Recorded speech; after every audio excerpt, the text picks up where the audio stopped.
अस्सलाम वालेकुम जनाब, मैं तुरा अपना तुरा खादिम तुरा नौकर तुरा जाने तुरा जिगर नंबरदार और ख़ास तौर पे हाजी गुलाम मुर्तज़ा लोधरा फराम कबीर अलतू जिन्होंने फ्रंट इतिहाद का सदर बनाया गया। मैं उन्होंने तादिल ती गिराइया तू सलूट पेश करेना और ख़ास तौर पे इस गल मैं सलूट पेश करेना कि उन्हें लोधरा बिरादरी नू इकट्ठे करने बहु गड्डियां तबाह कीतियां, बड़े खर्चे कीते ते लोधरा बिरादरी नू इंज कर दिते, मुट्ठी च कर दिते। ते मैं उन्होंने तादिल दी गिराइया तू सलाम पेश करेना ते इंशाअल्लाह मेरी भी सपोर्ट रासी ते इंशाअल्लाह उन्हें के असा शाकिर वक्त दे बारे है कोई ना बोले साडा जोर ते नहीं,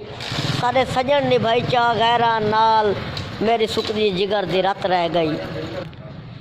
अग बाल के सेके केदे तो जुल्म कितन कदी गिण के ता सोचे